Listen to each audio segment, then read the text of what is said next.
Hello everyone. आप सभी का फिर से स्वागत है। यह इकोनॉमिक्स घटना चक्र है और हमारा टॉपिक है मुद्रा एवं बैंकिंग। तो चलिए स्टार्ट करते हैं। क्वेश्चन नंबर 112, निम्नलिखित निजी बैंक में से किस बैंक ने चीन में सर्वप्रथम अपनी शाखा स्थापित की है? एक्सिस बैंक इसका सही जवाब है। इसने चीन के शंघाई शहर में जो है अपनी शाखा स्थापित की है। क्वेश्चन नंबर 113 है, हाल ही में बैंक ऑफ राजस्थान का विलय हुआ है, इनमें से किस एक बैंक के साथ जो है इसका विलय किया गया है? तो सही जवाब है आईसीआईसी बैंक। 13 अगस्त 2010 से आईसीआईसी बैंक लिमिटेड के साथ जो है बैंक ऑफ राजस्थान का विलय प्रभावी हुआ। 114 है, राजस्थान में राजपूताना महिला नागरिक सहकारी बैंक ने जिस शहर और तिथि से कार्य प्रारंभ किया है वह कौन सा शहर है और किस तिथि से जो है अपना कार्य जो है प्रारंभ किया था? देखिए इसका सही जवाब होगा जयपुर। जयपुर से जो है राजपूताना महिला सहकारी बैंक ने 30 अगस्त 1995 से अपना कार्य प्रारंभ किया था। क्वेश्चन नंबर 115 है, निम्नलिखित में से कौन सी संस्था दीर्घकालीन औद्योगिक वित्तीयन में संलग्न है? तो देखिए इसका सही जवाब है यानी वो सारे संस्थाएं जो इसमें ऑप्शन में दिया गया है ये दीर्घकालीन औद्योगिक वित्तीयन में संलग्न है। आईसीआईसी है, आईडीबीआई है और आईएफसीआई है। तो आपका सही जवाब होगा उपयुक्त सभी। देखिए आईसीआईसी की स्थापना जनवरी 1955 में, आईडीबीआई की स्थापना जुलाई 1964 और आईएफसीआई की स्थापना जुलाई 1948 में हुआ था। क्वेश्चन नंबर 116 में आपको सूची वन में बैंक दिया गया है और सूची 2 में उसका प्रकार दिया गया है, तो आपको सही मिलान करना है। देखिए इंडियन जो बैंक है यह किस प्रकार का बैंक है? इसका जो प्रकार है वो है सार्वजनिक प्रकार का। आईसीआईसी बैंक जो है इसका जो प्रकार है वह किस प्रकार का है? तो निजी बैंक है। और जो सिटी बैंक है यह एक विदेशी बैंक है और जो सारस्वत बैंक है यह सहकारी बैंक है।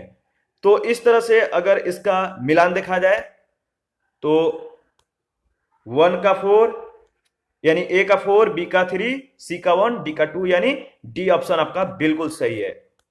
यहां पर आप देख सकते हैं इंडियन बैंक का संबंध सार्वजनिक क्षेत्र से है, आईसीआईसी बैंक एक निजी बैंक है, सिटी बैंक विदेशी बैंक है और सारस्वत बैंक सहकारी प्रकार का बैंक है। क्वेश्चन नंबर 117 है, सेवा क्षेत्र उपागम किसके कार्य क्षेत्र के अधीन कार्यान्वित किया गया था? तो सही जवाब है अग्रणी बैंक योजना यानी लीड बैंक स्कीम के तहत। और इसके बारे में देख लेते हैं। सेवा क्षेत्र उपागम इसका जो प्रारंभ है अप्रैल 1989 में जो है प्रारंभ है और ग्रामीण तथा अर्ध जो शहरी क्षेत्र है इनके नियोजन और क्रमबद्ध विकास के लिए जो है किया गया है। क्षेत्रीय ग्रामीण बैंकों और अनुसूचित वाणिज्यिक बैंकों पर जो है यह लागू होता है। उद्देश्य क्या है? उत्पादन ऋणों में वृद्धि करना, बैंक ऋण एवं उत्पादकता व आय स्तर में वृद्धि के मध्य जो है प्रभावी संबंध बनाए रखना। कार्यान्वयन यानी निजी बैंक के द्वारा जो है अग्रणी बैंक कार्य क्षेत्र योजना के अधीन जो है इसका कार्यान्वयन किया जाता है। क्वेश्चन नंबर 118, जिला साख योजना बनाई जाती है किसके अंतर्गत? लीड बैंक के अंतर्गत। सेम क्वेश्चन है। आरबीआई ने दिसंबर 1969 से लीड बैंकिंग योजना जो है प्रारंभ की थी। इसके अंतर्गत प्रत्येक बैंक को एक जिला आवंटित किया जाता है और उस बैंक को लीड बैंक की संज्ञा दी जाती है। प्रत्येक जिले का लीड बैंक संबंधित जिले में शाख व्यवस्था के समन्वय में अग्रणी भूमिका निभाता है। भारत के लगभग सभी जिलों में यह योजना लागू है। लीड बैंक जिला स्तर पर शाख योजना का निर्माण कर उससे पूर्ण करने में केंद्रीय भूमिका निभाता है। क्वेश्चन नंबर 119 से लीड बैंक का कार्य किया जाता है तो इस कार्य हेतु नामित बैंक के द्वारा, डी ऑप्शन। क्वेश्चन नंबर 20 है, लीड बैंक योजना का जो मुख्य उद्देश्य है क्या है? तो देखिए लीड बैंक योजना का जो मुख्य उद्देश्य है आपको बताना है। इसका जो मुख्य उद्देश्य है, देखिए इसका मुख्य उद्देश्य में जो दिया गया है सी ऑप्शन में, प्रत्येक बैंक सघन विकास के लिए पृथक पृथक जिलों को जो है अपनाए यानी सी ऑप्शन। सेम क्वेश्चन है, इसके बारे में हम लोगों ने डिस्कस किया है। और 121 भी सेम क्वेश्चन है। अग्रणी बैंक योजना का जो प्रारंभ वर्ष है आपको बताना है, कब यह प्रारंभ हुआ था, तो दिसंबर 1969 में।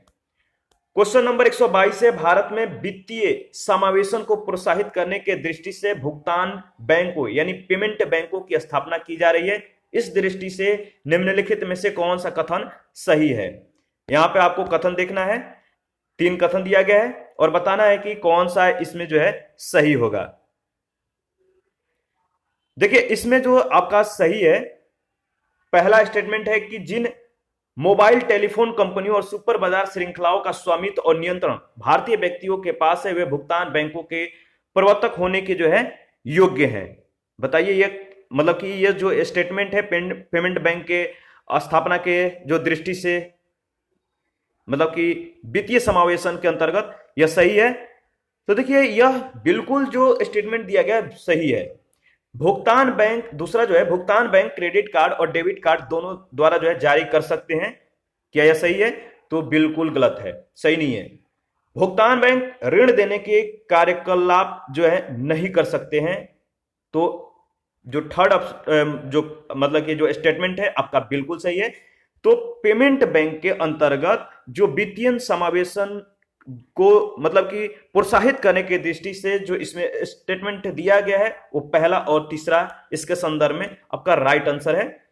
इसके बारे में हम लोग देख लेते हैं, मतलब कि जो इंपॉर्टेंट है, जो मस्ट पॉइंट है इसमें, जो मतलब कि जो डिफाइन किया गया वो उस चीज को हम लोग डिस्कस कर लेते हैं। भुगतान बैंक का जो उद्देश्य है, लघु बचत खातों और सीमांत व्यक्तियों, निम्न आय वर्ग, प्रवासी श्रमिक वर्ग, असंगठित क्षेत्र के छोटे व्यवसायी आदियों को जो है भुगतान की सुविधा उपलब्ध कराकर वित्तीय समावेशन को बढ़ावा देना है। पेमेंट बैंक के संदर्भ में आरबीआई के द्वारा जारी दिशा निर्देश जो गाइडलाइन था, इसके अनुसार जिन मोबाइल टेलीफोन कंपनियों और सुपर बाजार श्रृंखलाओं का स्वामित्व और नियंत्रण भारतीय व्यक्तियों के पास है, वे भुगतान बैंकों के प्रवर्तक होने के योग्य हैं। भुगतान बैंक ऋण देने के कार्यकलाप नहीं कर सकते हैं, यद्यपि ये एटीएम या डेबिट कार्ड तो जारी करते हैं, लेकिन इन्हें क्रेडिट कार्ड जारी करने का जो है अधिकार नहीं दिया गया है। तो एटीएम, डेबिट कार्ड ये जारी कर सकते हैं, लेकिन क्रेडिट कार्ड नहीं। भुगतान बैंक के लिए न्यूनतम चुकता जो इक्विटी पूंजी है कितने ही है, मतलब कितने करोड़ की है? 100 करोड़ रुपए की। 123 है, प्रतिछाया बैंकिंग क्या है? प्रतिछाया बैंकिंग गैर बैंकिंग वित्तीय संस्थाओं के द्वारा वित्तीय तथा अन्य गतिविधियों को संपन्न करना है। मतलब जो प्रतिछाया बैंकिंग का जो अर्थ है, बी ऑप्शन आपका बिल्कुल सही होगा। इसके बारे में देख लेते हैं, जिसे शैडो बैंकिंग कहते हैं। इसका तात्पर्य है गैर बैंकिंग वित्तीय संस्थाओं के द्वारा वित्तीय तथा अन्य गतिविधियों को संपन्न कराना है। इसे हम आभासी बैंक व्यवस्था भी कहते हैं। इसमें अनेक गैर बैंकिंग वित्तीय मध्यस्थ परंपरागत वाणिज्यिक बैंकों के समान ही ग्राहकों को सेवाएं उपलब्ध कराते हैं, मगर उन पर न तो सरकार का और न ही केंद्रीय बैंक का कोई नियंत्रण होता है। क्वेश्चन नंबर 124 है, भारत में वित्तीय क्षेत्र के सुधार में जो शामिल है आपको बताना है। इसमें पहला दिया गया है CRR और SLR को जो है कम करना है, बीमा क्षेत्र में निजी कंपनियों का प्रवेश और ब्याज दर का अनियमन। तो इसमें जो ऑप्शन दिया गया डी ऑप्शन सही है, उपयुक्त सभी, यानी वित्तीय क्षेत्र के सुधार में जो ये तीनों स्टेटमेंट है बिल्कुल सही है। भारत में वित्तीय क्षेत्र के सुधार में उपयुक्त 3 जो स्टेटमेंट दिया गया है शामिल है। समग्र आर्थिक सुधारों में अनेक क्षेत्रों को समाहित किया गया है। ये क्षेत्र कौन कौन से हैं? तो औद्योगिक लाइसेंसिंग प्रथा को हटाना, विदेशी निवेश पर प्रतिबंध को हटाना, आयात शुल्क में कमी लाना और मात्रात्मक तरीकों को चरणबद्ध तरीकों से जो है हटाना। बाजार का जो कह सकते हैं, बाजार की जो शक्तियां हैं इनके द्वारा विनिमय दर का निर्धारण, वित्तीय क्षेत्र में सुधार, पूंजी बाजार का उदारीकरण, सार्वजनिक क्षेत्रों में जो निजी क्षेत्र का निवेश है उनका निजीकरण, उत्पादन शुल्क में कमी, आय और निगम कर में कटौती, सेवा कर शुरू करना, शहरी सुधार, गैर विकास जो मूलक व्यय इनमें कमी और पेंशन संबंधी सुधार, मूल्य संवर्धित कर शुरू करना, रियायतों में कमी करना, FRBM एक्ट 2003 का परिपालन आदि। तो ये जो इंपॉर्टेंट है ध्यान रखना है। और क्वेश्चन नंबर 125 है, जब से भारत में आर्थिक सुधार कार्यक्रम चलाए गए हैं तब से बैंकों के वैधानिक तरलता अनुपात यानी एसएलआर तथा नगद कोष अनुपात जिसे हम सीआरआर कहते हैं, इसके संदर्भ में निम्नलिखित कथन कौन से सही है? पहला कथन है एसएलआर तथा सीआरआर दोनों में वृद्धि की गई है, बताइए यह सही है। बी ऑप्शन है एसएलआर में कमी की गई है और सीआरआर में जो है बढ़ाया गया, सीआरआर को जो है बढ़ाया गया है। और इसका जो थर्ड पॉइंट है, एसएलआर में वृद्धि की गई है और सीआरआर में कमी की गई है। और डी है दोनों, यानी एसएलआर और सीआरआर में कमी की गई है, तो डी ऑप्शन आपका सही जवाब है। नरसिंहम समिति है, इनके सिफारिश को स्वीकार किया था आरबीआई ने।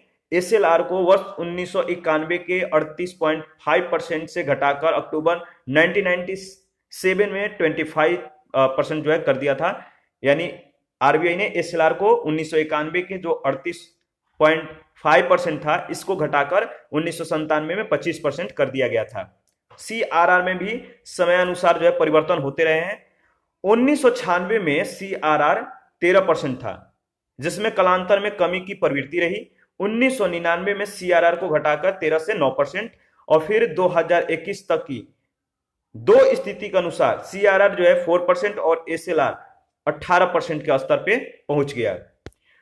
126 है, सूक्ष्म वित्त यानी जो माइक्रो फाइनेंस है, निम्न आय वर्ग के व्यक्तियों के लिए वित्तीय सेवाओं का प्रावधान करते हैं। यह सेवाएं उपभोक्ताओं और स्वरोजगार में जुटे व्यक्तियों दोनों को जो है प्रदत्त की जाती है। सूक्ष्म वित्त के अंतर्गत जो सेवाएं या जो सेवा है उपलब्ध की जाती है वह कौन कौन से हैं? देखिए इसका जो सही जवाब होगा, अब बताइए। देखिए इसका सही जवाब है ऋण सुविधा, बचत सुविधा, बीमा सुविधाएं और निधि अंतरण सुविधाएं, तो डी ऑप्शन। यानी ये चारों जो दिया गया है कि सूक्ष्म वित्त के अंतर्गत जो सेवाएं उपलब्ध की जाती हैं, ये चारों ऋण सुविधा, बचत सुविधा, बीमा सुविधा और निधि अंतरण सुविधा, तो डी ऑप्शन आपका बिल्कुल सही जवाब है। भारत में माइक्रो फाइनेंस का प्रारंभ 1980 के दशक के आरंभ में जो है छोटे स्तर पे जो स्व सहायता समूह था, जो सेल्फ हेल्प ग्रुप थे, इनके गठन के माध्यम से हुआ था। वर्तमान में सूक्ष्म वित्त के तहत उपलब्ध कराई जाने वाली वित्तीय सेवाओं में शामिल है कौन कौन? ऋण सुविधाएं, बचत सुविधाएं, बीमा सुविधाएं और निधि अंतरण सुविधाएं।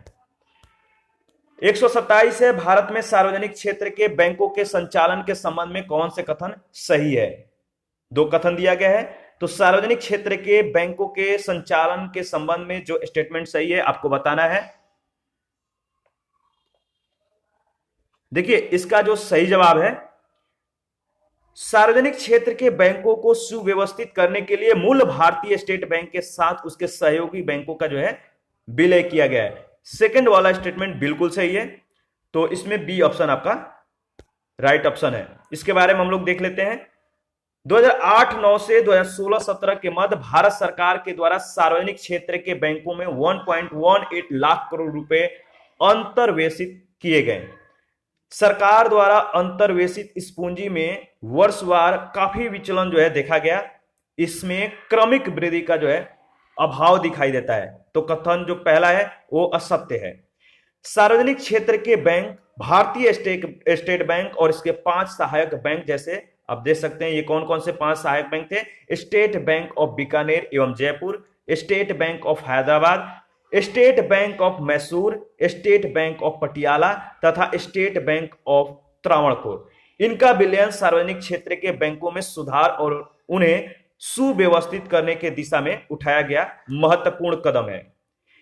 इससे स्टेट बैंक के आकार में वृद्धि होगी तथा उसकी परिचालन दक्षता में सुधार होगा। बैंकों के पर्यवेक्षण के दृष्टि से भी जो है यह सहायक होगा। एसबीआई और उसके सहायक बैंकों का विलय न केवल एसबीआई के दृष्टि से सुधारात्मक है, अपितु यह अन्य सार्वजनिक क्षेत्र के बैंकों को भी सुव्यवस्थित सुदृढ़ करने का जो मार्ग है प्रस्तुत करेगा। तो केवल जो इसमें सेकंड ऑप्शन था सत्य था। 128 से भारत में किसी वाणिज्यिक बैंक की परिसंपत्तियों में निम्नलिखित में से क्या शामिल नहीं है? वह है आपका जमा, बी ऑप्शन।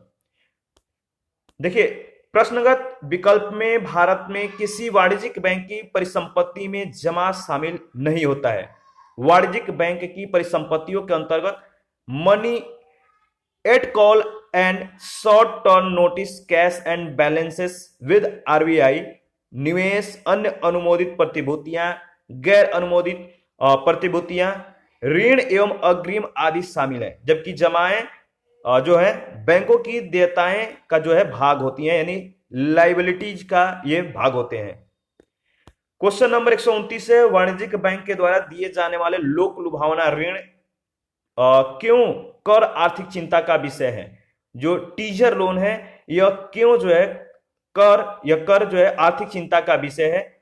129 में जो आपका दो स्टेटमेंट दिया गया है, आपको बताना है कि पहला जो दिया गया है कि लोक लुभावना ऋण अधोमुख ऋणों का ही एक रूप समझे जाते हैं तथा बैंकों को यह जोखिम रहता है कि भविष्य में उनके ऋण जो है चुकता नहीं होंगे। दूसरा है, देश में लोक लुभावना ऋण जो टीजर लोन है मुख्यतः अनुभवहीन उद्यमियों का उत्पादन जो संबंधी या निर्यात इकाइयां स्थापित करने के लिए दिए जाते हैं। तो इसको जोखिम को देकर जो है इसमें जो बातें कही गई है कि जो लोक लुभावना ऋण है जो ये कर है आर्थिक चिंता का विषय है। इसमें बताइए कि दोनों में से कौन सा स्टेटमेंट सही है। तो पहला सिर्फ सही है, दूसरा गलत है। क्यों? देखिए इसमें अगर बात करें, दूसरा का जो पॉइंट दिया गया है कि जो इसमें जो नए उद्यमी हैं उनको अगर ऋण नहीं दिया जाएगा और ये सोचकर नहीं दिया जाएगा कि नए उद्यमी हैं उनकी जो है प्रॉफिट होगी या नहीं, तो इस तरह से जो है हमारा जो कह सकते हैं कि जो छोटे या नए उद्यमी हैं इनको बढ़ने में, इनको वृद्धि में बाधाएं पहुंच जाएगी। देखिए वाणिज्यिक बैंक के द्वारा दिए जाने वाले ऐसे ऋण जो होते हैं लोक लुभावना ऋण कहलाते हैं, टीजर लोन कहलाते हैं। जो ऋण लेने वाले व्यक्ति के ऋण को चुकाने की क्षमता या अन्य मानकों का जो बिना ध्यान रखे हुए प्रदान किए जाते हैं, ऐसे ऋणों पर प्रारंभिक वर्षों में ब्याज की दर आकर्षक रूप से कम रहती है, बाद के वर्षों में बढ़ जाती है। लोक लुभावना ऋण अधोमुख ऋणों का ही एक स्वरूप है तथा इनमें बैंकों के समक्ष यह जोखिम रहता है कि भविष्य में उनके ऋण चुकता न हो। इस प्रकार के ऋण जो है मुख्यतः अल्प या मध्यम आय वर्ग के व्यक्तियों को गृह ऋणों के रूप में जो है प्रदान किए जाते हैं। क्वेश्चन नंबर 130 है, कोर बैंकिंग समाधान, कोर बैंकिंग सॉल्यूशन पद कभी कभी समाचारों में देखा जाता है। निम्नलिखित में से कौन सा इस पद का सही वर्णन करता है। तो कोर बैंकिंग सॉल्यूशन के बारे में जो सही है आपको बताना है। 3 स्टेटमेंट है, ठीक है। पहला है, यह बैंक की शाखाओं का वह तंत्र होता है जो उपभोक्ताओं को अपने खातों का संचालन बैंक के किसी भी शाखा से कर सकते हैं की सुविधा देते हैं, चाहे उन्हें अपना खाता कहीं भी खोल रखा हो। दूसरा है, यह व्यावसायिक बैंकों पर कंप्यूटरीकरण के माध्यम से आरबीआई का नियंत्रण बढ़ाने का प्रयास है और यह एक विस्तृत प्रक्रिया जिसके द्वारा विशाल नॉन परफॉर्मिंग जो परिसंपत्तियां है, विशाल अनर्जक परिसंपत्ति वाले बैंक है, इनका अधिग्रहण दूसरे बैंक के द्वारा कर लिया जाता है। तो इसमें आपको बताना है कि कौन सा सही है। तो सिर्फ पहला स्टेटमेंट आपका राइट आंसर है। कोर बैंकिंग का आशय जो होता है नेटवर्क से जुड़ी बैंक शाखाओं के द्वारा मुहैया कराई जाने वाली बैंकिंग सेवाओं से है। कोर बैंकिंग के अंतर्गत ग्राहक बैंक की किसी भी शाखा के खाते का संचालन अन्य शाखाओं से भी कर सकता है। कोर बैंकिंग के अंतर्गत अनेक सेवाएं उपलब्ध कराई जाती है, जैसे एनीवेयर बैंकिंग या कहीं भी बैंकिंग, साधनों का तीव्रता से हस्तांतरण आदि। कंप्यूटरीकरण के माध्यम से आरबीआई का नियंत्रण बढ़ाने तथा बैंकों के अधिग्रहण से इसका संबंध नहीं है। क्वेश्चन नंबर 131 है, हाल ही में भारत सरकार ने किस संस्था में लगी रिजर्व बैंक ऑफ इंडिया की पूंजी को जो है क्रय किया है? वह है आपका स्टेट बैंक ऑफ इंडिया। देखिए 29 जून 2007 को भारत सरकार ने देश के सबसे बड़े ऋणदाता भारतीय स्टेट बैंक का सभी यानी 59.7% हिस्सेदारी को जो है 35,531.33 करोड़ रुपए में रिजर्व बैंक से जो है खरीदा था। नेक्स्ट क्वेश्चन है, एक तरफ जो है बैंकों के नाम और दूसरे तरफ उसके लोकेशन दिए गए हैं, यानी मुख्यालय की जो स्थिति आपको बताना है कि इनमें से कौन सा युग्म सुमेलित नहीं है। तो भारतीय लघु औद्योगिक विकास बैंक जो है, जिसे हम सिडबी बोलते हैं, ये इसका जो मुख्यालय मुंबई में नहीं है बल्कि कहां पे है, लखनऊ में है, ध्यान रखिएगा। और सिडबी जो है अपना कार्य 2 अप्रैल 1990 से जो है करना शुरू किया था। यह लघु उद्योग क्षेत्र में उद्योगों के लिए प्रमुख वित्तीय संस्था के रूप में जो है कार्य करती है। 133 से वाणिज्यिक बैंक है, इनमें गैर निष्पादित परिसंपत्तियों का जो वर्थ मतलब कि होता है वो क्या होता है, यानी जिसे हम एनपीए कहते हैं। तो देखिए वाणिज्यिक बैंकों में जो एनपीए होता है इसका मतलब ये होता है कि वह ऋण जिन पर ब्याज और मुख्य रकम की वसूली नहीं होती है, लेकिन इसका कंडीशन होता है, अगर बात किया जाए कि जो मुख्य तिथि है निर्धारित करने की, उससे 90 दिन तक अगर मुख्य रकम की किस्त और न ही उस पर दे ब्याज की जो रकम होती है अदायगी नहीं की जाती है, तो उसे हम एनपीए घोषित कर देते हैं, यानी नॉन परफॉर्मिंग एसेट कहते हैं। तो भारतीय रिजर्व बैंक के अनुसार अगर बात करें तो इसमें जो दिया गया याद रखिएगा, एनपीए क्या होता है, 90 दिन के अंदर यानी जारी करने की तिथि से 90 दिन तक अगर कोई रकम की किस्त या उस पर जो ब्याज दर होता है, ब्याज दे होता है, अगर भुगतान नहीं होता है 90 दिन के बाद, तो उसे एनपीए कहा जाता है। क्वेश्चन नंबर 134 है, आपको बताना है कि इनमें से कौन सा आंतरिक ऋण के घटक हैं। तो देखिए इसमें जो तीनों दिया गया वो आंतरिक ऋण के घटक हैं, ब्याज, ऋणदान, ट्रेजरी बिल्स, भारतीय रिजर्व बैंक को निर्गमित विशेष प्रतिभूतियां। तो डी ऑप्शन आपका सही जवाब है। केंद्र सरकार के आंतरिक ऋण के अंतर्गत बाजार उधारी राज्य सरकारों, वाणिज्यिक बैंकों और अन्य संस्थाओं को सरकार के द्वारा निर्गमित ट्रेजरी बिल्स, आरबीआई को निर्गमित विशिष्ट प्रतिभूतियां, क्षतिपूरक बॉन्ड आदि जो होते हैं सम्मिलित होते हैं। क्वेश्चन नंबर हमारा 135 है, वित्तीय सम्मिलन को प्रोत्साहित किया जा सकता है। तो वित्तीय सम्मिलन को प्रोत्साहित किया जा सकता है योग्य लाभार्थियों को विशिष्ट साख पत्र जारी करके, निम्न आय वर्ग के लोगों को शून्य अथवा न्यूनतम अवशेष बैंकिंग सेवाओं को प्रदान करके और कम आय वाले लोगों को वित्तीय सेवाएं प्रदान करके। तो आपका उपयुक्त सभी के द्वारा जो होगा सही होगा। वित्तीय समावेशन का जो तात्पर्य होता है समाज के सभी वर्गों तक वित्तीय सेवाओं के पहुंच से है। आरबीआई के अनुसार अगर बात करें तो वित्तीय समावेशन से अभिप्राय अल्प आय और कमजोर वर्ग के उस बड़े समूह को जो सामान्य रूप से प्रचलित बैंकिंग प्रणाली से बैंकिंग सेवा और लाभ प्राप्त करने से वंचित रह जाते हैं, उनके लिए जो है वहनीय लागत पर बैंकिंग सेवाएं उपलब्ध कराया जाता है।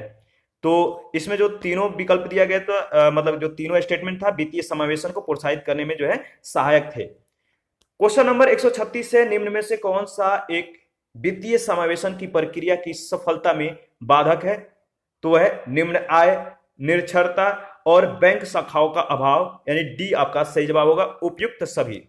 वित्तीय समावेशन के प्रक्रिया की जो सफलता में बाधक है वो निम्न आय है, निरक्षरता है, बैंक शाखाओं का अभाव है।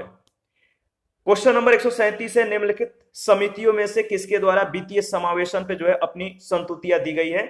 तो सही जवाब है रंगराजन समिति के द्वारा। क्वेश्चन नंबर 138 है, निम्नलिखित में से कौन सा एक वित्तीय समावेशन का जो उद्देश्य है नहीं है, बताइए। वह है बैंकिंग अधोसंरचना को सिकोड़ना, सी ऑप्शन। वित्तीय समावेशन का जो उद्देश्य नहीं है वह है बैंकिंग अधोसंरचना को सिकोड़ना। इसका मतलब वित्तीय समावेशन के उद्देश्यों में जो गरीब है, गरीब आबादी है, इनके लिए वित्तीय सेवाओं का विस्तार करना है, कमजोर वर्ग के संभावित संवृद्धि के द्वार जो है इनको खोलना और ग्रामीण क्षेत्रों में वित्तीय सेवाओं का प्रसार करना शामिल है। वित्तीय समावेशन के उद्देश्यों में बैंकिंग अवसंरचना का विस्तार शामिल है, न कि इसको सिकोड़ना। 139 है, भारत के संदर्भ में निम्नलिखित पे आपको विचार करना है और उपयुक्त में से किन को भारत में वित्तीय समावेशन प्राप्त करने के लिए उठाए गए कदमों के रूप में माना जा सकता है। देखिए इसका जो सही जवाब है बैंकों का राष्ट्रीयकरण, जो मतलब कि वित्तीय समावेशन प्राप्त करने के लिए जो उठाए गए कदम है इनको इस रूप में मान सकते हैं, यानी जो बैंकों का राष्ट्रीयकरण है वित्तीय समावेशन के लिए उठाए गए कदमों में से एक है क्षेत्रीय ग्रामीण बैंकों का संगठन, बैंक शाखाओं के द्वारा गांवों को अपनाना। तो डी ऑप्शन आपका बिल्कुल सही होगा। वित्तीय समावेशन प्राप्त करने के लिए भारत में जो है उपयुक्त तीनों कदम जो है उठाए गए हैं। 140 है, भारत में भारतीयों के द्वारा 1881 में स्थापित हुआ तथा उनके प्रबंध में चलने वाला सीमित देयता का प्रथम बैंक था। कौन था? Awadh commercial bank, D option. सीमित देयता के आधार पर 1881 में स्थापित अवध कमर्शियल बैंक भारतीय बोर्ड के द्वारा संचालित पहला बैंक था। पूर्ण रूप से प्रथम भारतीय बैंक जो है पंजाब नेशनल बैंक था। क्वेश्चन नंबर 141 है, भारत की अर्थव्यवस्था के संदर्भ में निम्नलिखित घटनाओं में से कौन सर्वप्रथम घटित हुआ था? तो सही जवाब है बैंकिंग नियंत्रण अधिनियम का नियमन, सी ऑप्शन। देखिए इसके बारे में देख लेते हैं। भारत में जीवन बीमा कंपनियों का राष्ट्रीयकरण 1956 में और साधारण बीमा कंपनियों का राष्ट्रीयकरण 1973 में हुआ था।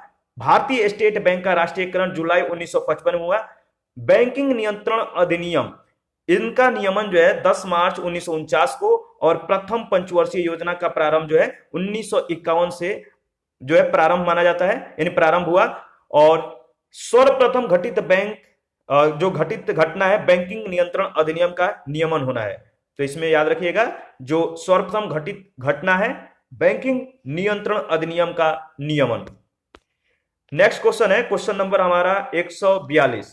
स्वतंत्र भारत की अर्थव्यवस्था के संदर्भ में निम्नलिखित में से कौन सी एक सर्वप्रथम घटित होने वाली जो है घटना थी? तो सेम क्वेश्चन है, इससे पहले हम लोगों ने इसके बारे में डिस्कस किया।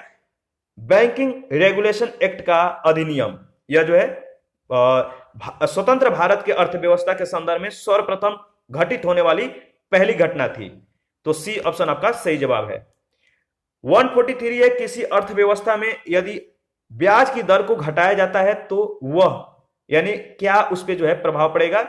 तो अर्थव्यवस्था में निवेश व्यय को जो है यह बढ़ाएगा। अर्थव्यवस्था में यदि ब्याज के दर को घटा दिया जाएगा तो अर्थव्यवस्था में निवेश व्यय को जो है यह क्या करेगा? इंक्रीज करेगा, मतलब कि बढ़ाएगा। सी ऑप्शन आपका सही जवाब है। किसी भी अर्थव्यवस्था में यदि ब्याज दर जो इंटरेस्ट रेट है इसको घटाया जाता है तो अर्थव्यवस्था में उपभोग व्यय और जो निवेश व्यय है इसमें बढ़ोतरी हो जाता है, क्योंकि निम्न ब्याज दर से उधार लेना आसान हो जाता है, जिससे लोग निवेश और उपभोग व्यय के लिए प्रेरित होते हैं। 144 है, भारत में बैंकों के द्वारा प्राथमिक क्षेत्र ऋणदान से तात्पर्य किसको ऋण देने से है? तो कृषि को, लघु एवं छोटे उद्यम को और दुर्बल वर्ग यानी जो कह सकते हैं जो नीचे तबके के वर्ग हैं इनको। तो आपका सही जवाब होगा उपयुक्त सभी। बैंकों जो बैंकों के लिए ऋण दान के जो प्राथमिक क्षेत्र हैं इनमें जो शामिल है वह है कृषि, लघु एवं सूक्ष्म उद्यम, शिक्षा, गृह और एक्सपोर्ट, क्रेडिट और अन्य। 145 है, भारत में बैंकों का जो पहली बार राष्ट्रीयकरण हुआ था कब हुआ था? देखिए बैंकों का जो पहली बार राष्ट्रीयकरण हुआ था 1969 में हुआ था। सी ऑप्शन आपका सही जवाब है। इसके बारे में देख लेते हैं, बहुत बार यह क्वेश्चन पूछा जा चुका है। भारत में सर्वप्रथम बैंकों का राष्ट्रीयकरण 19 जुलाई 1969 को किया गया था। इस दौरान 14 वाणिज्यिक बैंक जिनकी जमाएं 50 करोड़ रुपए से भी अधिक थी, इनका राष्ट्रीयकरण किया गया था। दूसरी बार कुल 6 बैंकों का राष्ट्रीयकरण जो है 15 अप्रैल 1980 को किया गया। 146 है, निम्नलिखित को कालक्रमिक आधार पर विन्यास करें। तो इसका सही जवाब क्या होगा? देखिए इनको जो है कालक्रमिक आधार पर विन्यास करेंगे तो सही जवाब होगा पहले अगर आएगा तो वह है आरबीआई का राष्ट्रीयकरण, ठीक है। इसके बाद एसबीआई का राष्ट्रीयकरण, फिर एलआईसी का और 14 प्रमुख बैंकों का राष्ट्रीयकरण यानी 3241। ए ऑप्शन आपका बिल्कुल सही है। आरबीआई का राष्ट्रीयकरण कब हुआ था? 1949 में। एसबीआई का 1955 में। एलआईसी का जो राष्ट्रीयकरण हुआ था 1956 और 14 प्रमुख बैंकों का राष्ट्रीयकरण 1969 में। 147 है, निम्नलिखित कथनों पर विचार करना है। भारत में वाणिज्यिक बैंकों के कार्यों में जो शामिल है, पहला है ग्राहकों की ओर से शेयरों और प्रतिभूतियों की खरीद और बिक्री। दूसरा है वसीयतों के लिए निष्पादक तथा न्यासी के रूप में कार्य करना। तो दोनों जो है वाणिज्यिक बैंकों के कार्यों में जो है शामिल है। सी ऑप्शन आपका बिल्कुल सही है। व्यापारिक बैंक देखिए एक वित्तीय संस्था होता है जो मुद्रा और साख में व्यापार करती है। यह न केवल मुद्रा के मुद्रा को लोगों से जमा के रूप में स्वीकार करती है, बल्कि आवश्यकता पड़ने पर उद्यमी और साहसियों को उधार भी देती है। इसके अन्य कार्यों में जो शामिल है वह है ग्राहक की तरफ से शेयरों और प्रतिभूतियों की खरीद करना, बिक्री करना, वसीयतों के लिए निष्पादक और न्यासी के रूप में कार्य करना। 148 है, निम्नलिखित कथनों पर आपको विचार करना है। इसमें जो कथन दिया गया, पहला है कि गोरवाला समिति की संस्तुति के फलस्वरूप भारतीय स्टेट बैंक की स्थापना हुई। दूसरा है 6 वाणिज्यिक बैंकों का राष्ट्रीयकरण 15 अप्रैल 1980 को हुआ। और जो तीसरा स्टेटमेंट है, अच्छा इसमें 2 स्टेटमेंट था, दोनों स्टेटमेंट जो है सही है, सी ऑप्शन आपका बिल्कुल सही है। अखिल भारतीय ग्रामीण साख सर्वेक्षण समिति जो है, जिसे एडी गोरवाला समिति के नाम से जाना जाता है, इन्होंने इंपीरियल बैंक के साथ कुछ राज्य संबंध बैंकों को मिलाकर स्टेट बैंक ऑफ इंडिया की जो है स्थापना की संस्तुति की थी। 15 अप्रैल 1980 को 6 बैंकों का राष्ट्रीयकरण किया था। तो दोनों कथन जो है इसके संदर्भ में सही है। 149 है, निम्नलिखित में से कौन सी एक वाणिज्यिक बैंक की परिसंपत्ति है? वह है किसानों का जो है साख। किसानों को साख जो है यह वाणिज्यिक बैंकों की एक परिसंपत्ति है। ए ऑप्शन आपका बिल्कुल सही है। किसानों को बैंकों के द्वारा प्रदत्त साख उनकी परिसंपत्ति है। बैंकों के अग्रिम को 2 वर्गों में विभाजित किया जाता है, पहला निष्पादीय परिसंपत्ति और दूसरा गैर निष्पादीय परिसंपत्ति। बैंक इन अग्रिमों को 4 विस्तृत भागों में विभाजित करता है, डिवाइड करता है। पहला है मानक परिसंपत्ति, दूसरा उप मानक परिसंपत्ति, तीसरा संदिग्ध है परिसंपत्ति और चौथा जो है घाटा या हानि परिसंपत्ति।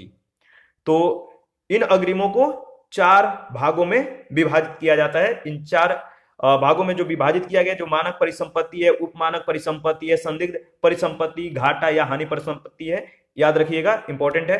150 है, निम्नलिखित में से कौन बैंक जो है भारतीय रिजर्व बैंक के नियंत्रण में है? तो 4 ऑप्शन है, आपको बताना है कि कौन सा बैंक भारतीय रिजर्व बैंक के नियंत्रण में आता है। वह है नाबार्ड, सी ऑप्शन। देखिए प्रश्न काल के संदर्भ में अगर बात करें तो नाबार्ड भारतीय रिजर्व बैंक के नियंत्रणाधीन था। अक्टूबर 2010 में भारतीय रिजर्व बैंक के द्वारा नाबार्ड में जो है अपनी 71.5% हिस्सेदारी यानी 1430 करोड़ रुपए भारत सरकार को जो है हस्तांतरित कर दी गई। वर्तमान में इसकी जो है एवं एनबीएच की 100% अंशधारिता भारत सरकार के पास है।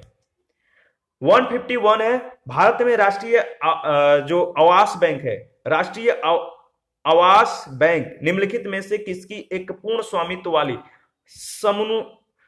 समनुसंगी के रूप में जो है स्थापित हुआ? तो देखिए थोड़ा सा जो हिंदी का टर्म होता है थोड़ा सा टेढ़ा मेढ़ा होता है, तो कभी कभी मतलब कि जो प्रोनाउंसिएशन होता है मिस हो जाता है, तो डोंट माइंड। क्वेश्चन आपको बताना है, भारत में राष्ट्रीय आवास बैंक निम्नलिखित में से किसकी एक पूर्ण स्वामित्व वाली समनुसंगी के रूप में स्थापित हुआ? वह भारतीय Reserve Bank, RBI. B option आपका बिल्कुल सही है। संसद के द्वारा पारित राष्ट्रीय आवास बैंक अधिनियम 1987 के अनुरूप 9 जुलाई 1988 को राष्ट्रीय आवास बैंक की जो है स्थापना की गई।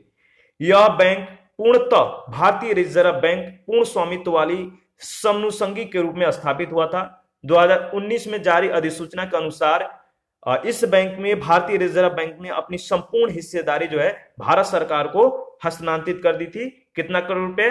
तो 1450 करोड़ रुपए। भारत में भविष्य निधि है संविदा आधारित बचत है, यानी ए ऑप्शन आपका बिल्कुल सही है। भारत में भविष्य निधि संविदा आधारित बचत है। भविष्य निधि सार्वजनिक क्षेत्र के कर्मचारियों की आय का वह भाग होता है जिसे संविदा के आधार पे सरकार के पास जमा करना पड़ता है।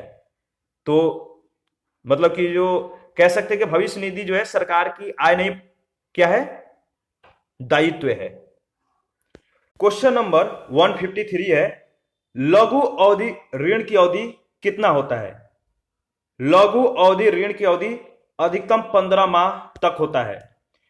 अवधि के आधार पर ऋणों को निम्न 3 श्रेणियों में वर्गीकृत किया गया है। लघु अवधि ऋण का जो समय होता है 15 माह से कम का होता है। मध्यम अवधि का ऋण 15 माह से 5 वर्ष तक होता है। दीर्घ अवधि ऋण इसका समय 5 वर्ष से अधिक होता है। हालांकि देखिए कभी कभी लघु अवधि ऋण का जो समय है 2 वर्ष तक का भी होता है, लेकिन यह अलग अलग संस्थाओं पर डिपेंड करता है। क्वेश्चन नंबर 154 है, वह कौन सा बैंक है जिसने कृषकों के पास आसानी से पहुंचने के लिए किसान क्लब बनाए हैं? वह बैंक है भारतीय स्टेट बैंक। इसने किसानों के पास आसानी से पहुंचने के लिए किसान क्लब बनाया। भारतीय स्टेट बैंक ने किसानों के पास जो आसानी से पहुंचने के लिए किसान क्लबों का गठन किया है। नाबार्ड और यूनियन बैंक ऑफ इंडिया के द्वारा भी किसान क्लब कार्यक्रम जो है चलाए जा रहे हैं। क्वेश्चन नंबर हमारा 155 है। आपको निम्न कथनों पर विचार करके बताना है कि कौन सा कथन सही है। पहला, भारत में निजी क्षेत्र के बैंकों में भारतीय संप्रवर्तकों के अंश धारण की अधिकतम सीमा पूर्वदत्त पूंजी के 49% तक है। दूसरा है, भारत में निजी क्षेत्र के बैंकों में स्वतः स्वीकृत के दायरे में सभी स्रोतों से 49% तक सीधे विदेशी निवेश की अनुमति है। इसमें सही जवाब है क्या? सेकेंड ऑप्शन बी आपका जो है, यानी जो सेकेंड स्टेटमेंट था इसके संदर्भ में सही है। और इसके बारे में देख लेते हैं। निजी क्षेत्र में बैंकों को लाइसेंस प्रदान करने के लिए जनवरी 2001 में आरबीआई के द्वारा दिशा निर्देश जो है जारी किए गए थे और इसके अनुसार किसी भी निजी क्षेत्र के बैंकों की स्थापना के लिए आरंभिक न्यूनतम चुकता पूंजी कितना 200 करोड़ रुपए होनी चाहिए, मतलब 200 करोड़ रुपए जो है होगी और कारोबार के शुरुआत के प्रथम 3 वर्षों के भीतर इसे 300 करोड़ रुपए करना आवश्यक होगा। दूसरा जो इसमें जो दिशा निर्देश है, संप्रवर्तकों का अंशदान किसी भी समय पर बैंकों की चुकता पूंजी का न्यूनतम 40% होगा। तीसरा है, निजी क्षेत्र के बैंकों में सभी श्रेणियों के प्रत्यक्ष विदेशी निवेश की उच्चतम सीमा 20% से बढ़ाकर 49% करने की घोषणा फरवरी 2002 में की गई। इस प्रकार प्रश्नकाल के संदर्भ में कथन पहला गलत हो जाता है और दूसरा सही है। वर्तमान में निजी क्षेत्र के बैंकों में प्रत्यक्ष विदेशी निवेश की सीमा 74%, यानी जिसमें स्वचालित निवेश 49, जबकि सरकारी स्वीकृति से 49 से 74% तक है। तो 49 से 74% तक है, ध्यान रखिएगा। 156 है, पंजाब नेशनल बैंक में विलय होने वाला जो वाणिज्यिक बैंक है वह कौन सा है? सही जवाब है new bank of India. Punjab national bank में विलय होने वाला bank new bank of India था। यह विलय, यह जो मर्जर है कब हुआ था? 1993 में। 157 है, समाचारों में प्राय आने वाला बेसल 3 समझौता, या सरल शब्दों में कहें तो बेसल 3 जो है क्या है? देखिए इसमें अगर देखिए इंपॉर्टेंट है बेसल 3 और इसका जो सही जवाब होगा, बैंकिंग क्षेत्रों के वित्तीय और आर्थिक दबावों का सामना करने के सामर्थ्य को उन्नत करने और जोखिम प्रबंधन को उन्नत करने का जो है बेसल 3 एक प्रयास है, यानी प्रयास करता है। तो बी ऑप्शन आपका बिल्कुल सही है। और इसके बारे में हम लोग देख लेते हैं, इंपॉर्टेंट है। बेसल मानक बैंकिंग और वित्तीय संस्थाओं को अंतर्राष्ट्रीय स्वरूप देने से संबंधित है। इनका निर्धारण स्विट्जरलैंड के बेसल शहर में होने के कारण इसे बेसल नाम जो है दिया गया था।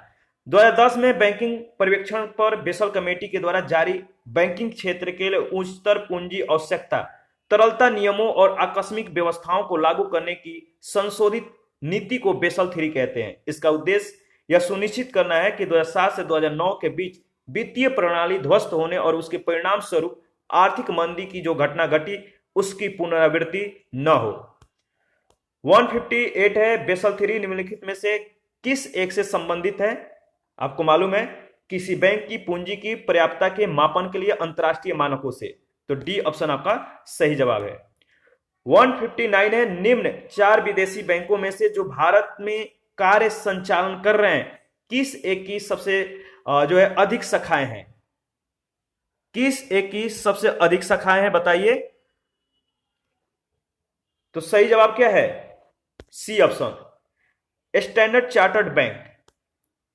14 जुलाई 2020 की स्थिति के अनुसार अगर बात किया जाए तो भारत में विदेशी बैंकों की सर्वाधिक शाखाएं ब्रिटेन के स्टैंडर्ड चार्टर्ड बैंक 100 जिससे मतलब कह सकते हैं बैंक की है, और इसके पश्चात अमेरिका के सिटी बैंक का जिसका मतलब कि शाखाएं जो है 35, हांगकांग के HSBC लिमिटेड का 26 और जर्मनी के ड्यूस बैंक का 17 जो है मतलब कि स्थान है।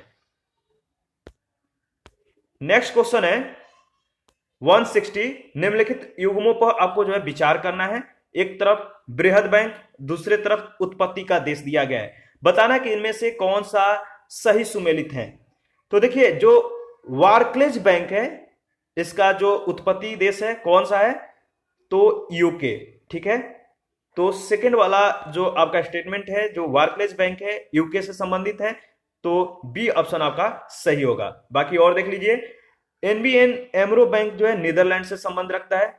वार जो क्लेज बैंक है यह लंदन यानी यूके में है। कुकमिन बैंक इसका उत्पत्ति देश दक्षिण कोरिया है, तो बी आपका सही जवाब है। 161 है, निम्न में से कौन सा बैंक प्रतिभूति घोटाले से बंद हुआ, वह है आपका बैंक ऑफ कराड। 1992 के प्रतिभूति घोटाले में लिप्त दलालों के कहने पर बैंक ऑफ कराड ने स्टैंडर्ड बैंक के नाम फर्जी बैंकर्स रसीदें जो है जारी की थी। दलालों ने इसे बैंक रसीदों के बदले में चार्टर्ड बैंक से धन राशि जो है वसूल करके शेयर बाजार में लगा दिया। घाटे के कारण यह रकम जो है वापस न हो सकी। उधर कराड़ बैंक के पास अपनी बैंक रसीदों के बदले में देने के लिए प्रतिभूतियां ही प्रतिभूति थी ही नहीं। अंत क्या हुआ कि बैंक ऑफ कराड़ की स्थिति डामाडोल होने लगी और इस बैंक को बंद करके इसका विलय बैंक ऑफ इंडिया में 1994 में करना पड़ा। 162 है, भारत में सभी राष्ट्रीयकृत वाणिज्यिक बैंकों में बचत खातों पर दी जाने वाली ब्याज दरें जो है किसके द्वारा निर्धारित की जाती है। तो राष्ट्रीयकृत वाणिज्यिक बैंकों में बचत खातों पर दी जाने वाली ब्याज दरें किसके द्वारा निर्धारित की जाती है, तो केंद्रीय वित्त मंत्रालय, केंद्रीय वित्त आयोग और भारतीय बैंक संघ या उपयुक्त में से कोई नहीं। तो देखिए इसमें जो सही जवाब है उपयुक्त में से कोई नहीं। तो इसका सही जवाब क्या होगा, देखिए भारत में बचत खातों पर ब्याज दरों को पहले भारतीय रिजर्व बैंक के द्वारा विनियमित किया जाता था और जिन्हें अक्टूबर 2012 में नियंत्रण मुक्त कर दिया गया। तो सही विकल्प जो होगा आपका डी होगा। और इसी के साथ अपना जो सेशन है आज का समाप्त करते हैं। नेक्स्ट सेशन में 163 से स्टार्ट करेंगे और वीडियो के डिस्क्रिप्शन बॉक्स में टेलीग्राम का लिंक दिया गया है, प्लीज आप उसे ज्वाइन कर लीजिए। वहां पे करंट अफेयर का जो है क्विज स्टार्ट है, आप फ्री में कर सकते हैं। कोई भी देखिए आपको किसी भी क्वेश्चन से अगर डाउट है या कोई भी आपको ऐसा लगता है कि जो सवाल है शेयर करना चाहिए तो आप हमें कमेंट में बता सकते हैं। आपके डाउट को क्लियर करने की हर समय प्रयास किया जाता है और आपके प्रतिक्रियाओं का हमें बेसब्री से इंतजार रहता है। आप अपनी प्रतिक्रिया जरूर दिया करें। तो थैंक यू, मिलते हैं नेक्स्ट सेशन में।